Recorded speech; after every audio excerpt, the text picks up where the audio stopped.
Hey everybody, and welcome back to my top 10 favorite films and in my collection. And I decided to do an Adam Sandler one, so I'm wearing my Saturday Night Live shirt. I love this shirt. It's a little tight on me these days. Getting a little chunkier. But it's okay. I like it. I still like it. I'll just have to get a another one at some point. But anyway, I wanted to do my top 10 Adam Sandler movies. I thought I had done this before, but I guess not. So here we go. My top 10 Adam Sandler movies. And starting with number 10. These are the ones I own. So first off is Funny People, a movie that's not very funny. It has its moments. It has moments where it is funny, but that is a drama. And uh and what's his name, and Adam Sandler does a fantastic job in a drama. Sometimes, I mean, he is a really good actor.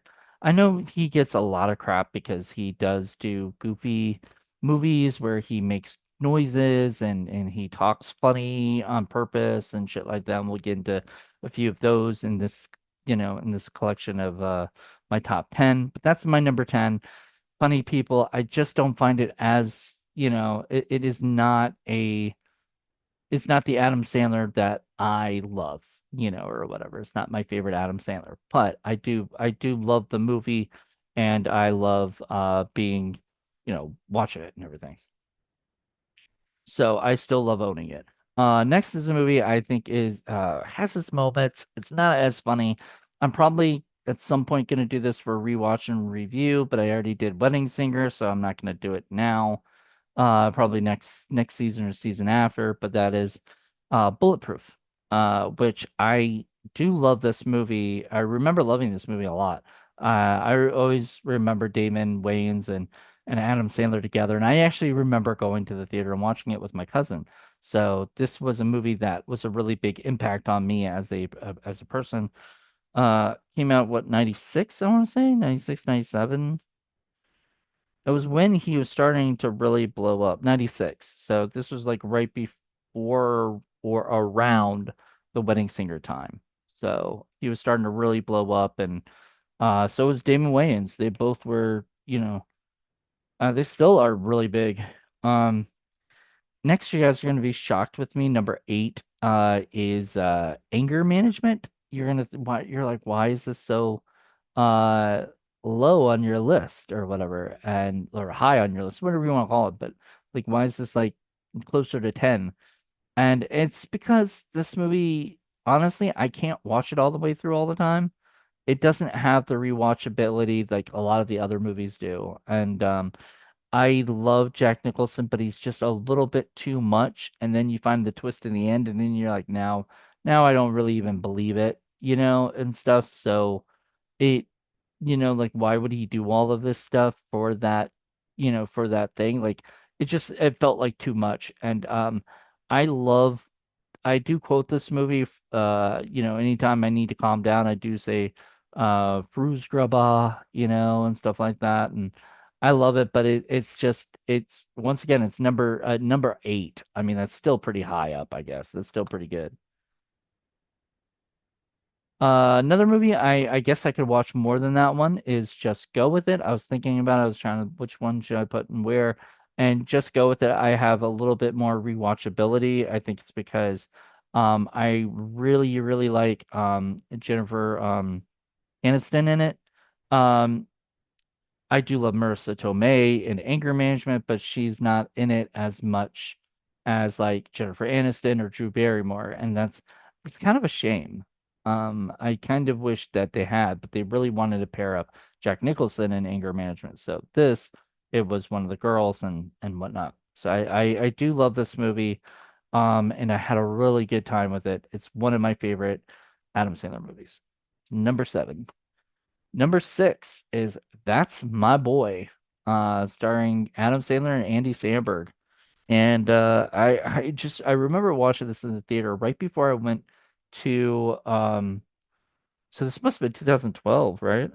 Because I watched this was 2012, yeah. So I watched this right before I went to New Orleans, not New Orleans, fucking Baton Rouge.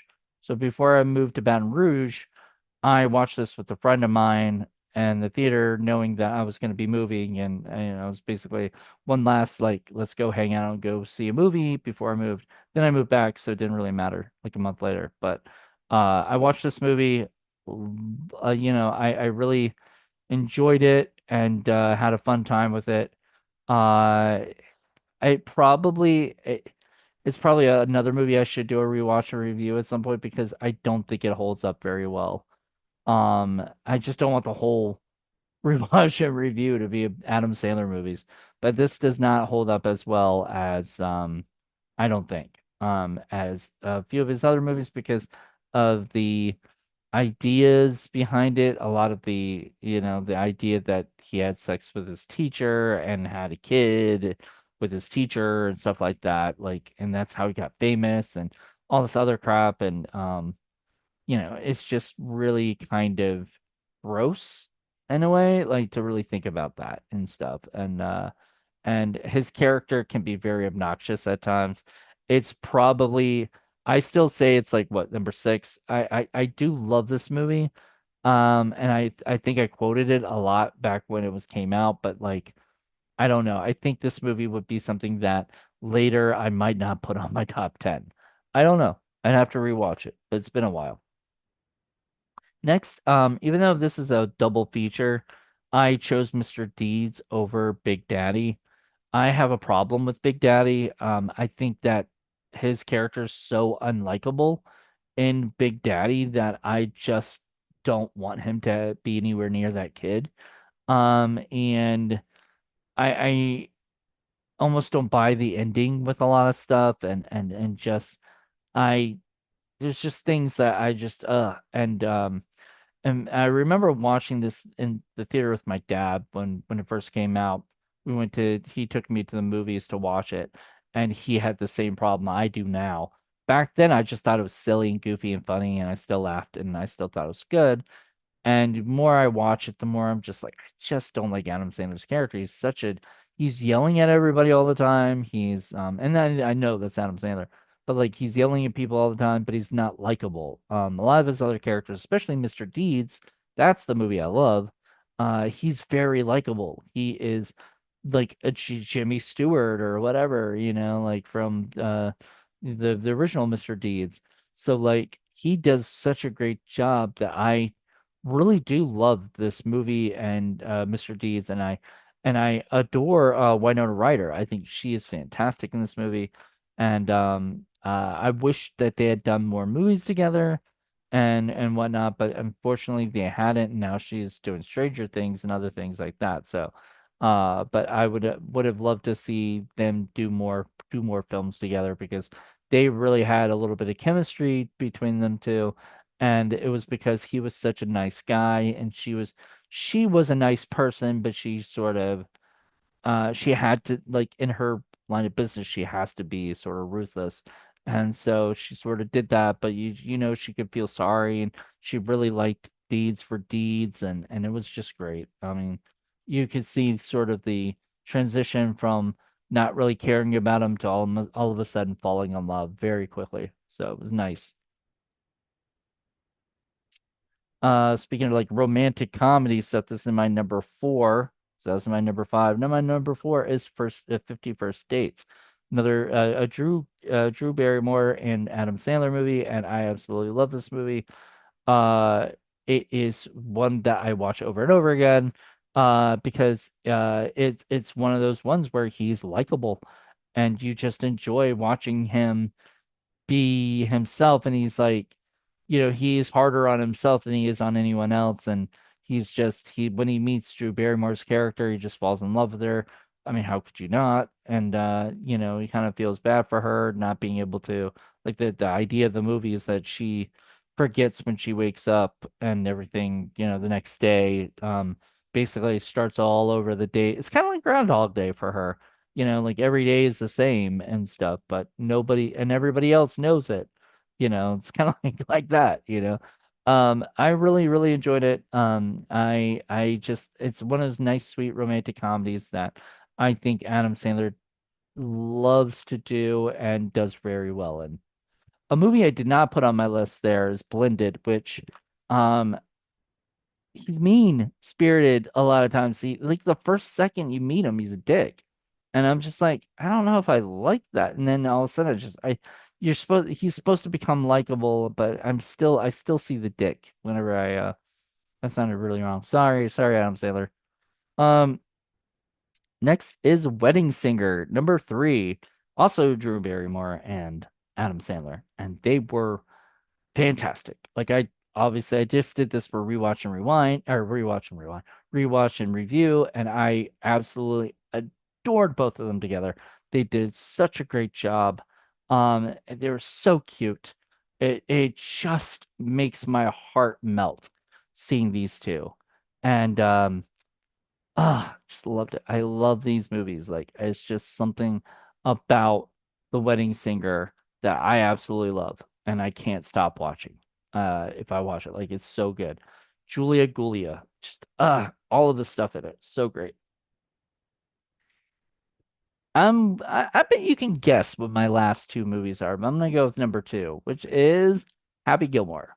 Happy Gilmore, which is getting a sequel, coming to Netflix this year, is one of my favorite sports movies of all time. I absolutely love this movie. I put this movie on when I'm not feeling, this and the next one. I put when I'm not feeling very well. I need to be cheered up. These movies always cheer me up, and I absolutely love this one. Like I just, why is there something? There's something. Okay, sorry, something stuck. It's still there. God dang. Um, but it is one of those movies that I have to watch over and over again. And it is just so funny. If you haven't seen Happy Gilmore, I don't know what's wrong with you. Go see it, especially before the sequel comes out, so that you can watch the sequel as well. I'm gonna watch it. I don't have high hopes for it because a lot of sequels just are a lot of what sequels do is they try to just give us too many throwbacks to the original. A couple throwbacks is nice, a couple nods, a couple whatever, okay, like for the people who love this movie, but I want to see something different, man. I want to see it. I want to see some different stuff in the trailer. Just looked like nothing but throwbacks to the original, and I was like, I'm not liking that. But it was a teaser. It wasn't the official trailer, I don't think. So I'm excited to see the trailer for it and kind of get to know what it is. But I'm happy that Shooter McGavin is back, and it just feels like Happy Gilmore 2. And last but not, well, first, is Billy Madison, number one. This movie was the first one I ever watched of his, and I just fell in love with his stuff. I would quote him all the time. This movie I just absolutely adore still to this day, just like Happy Gilmore. I will watch it when I'm not feeling too good and I need something to cheer me up. I just did it for a Hollywood Boulevard podcast, and it was such a fun to rewatch it. I have heard some people say that this does not hold up. To their expectation, to what they remember and everything. But I can quote this movie still to this day. Every line of this movie is very quotable. And I would just say it, like, even just from the very beginning of him, doing the suntan lotion stuff, and then the shampoo and the, what is it, the Penguin. I mean, just all of that stuff. Veronica Vaughn, all of it. I just absolutely love and adore. So there you go. That is my number one. I'd be shocked if somebody thought I had a different like number one. Maybe Wedding Singer would have been somebody's number one. People might be like, "Where's Waterboy?" Waterboy was never one of my favorites. I liked Waterboy. I have it, I believe. I did not see it when I was picking these up, but I didn't pick Blended. I didn't pick Waterboy. I didn't pick I think there's something else that I don't have Jack and Jill and a few of the other ones that are just so awful. Some of the Netflix ones I don't even think they're out and available, so I don't know. But all of these are just some of my favorite movies. From Adam Sandler, I will watch them over and over again. I think Funny People is probably the one I've least watched, of everything, but still, everything else, just there you go. So hope you guys enjoyed this. Tell me what's your favorite Adam Sandler movie, and we can have a discussion. Okay. Until then, everybody. Bye.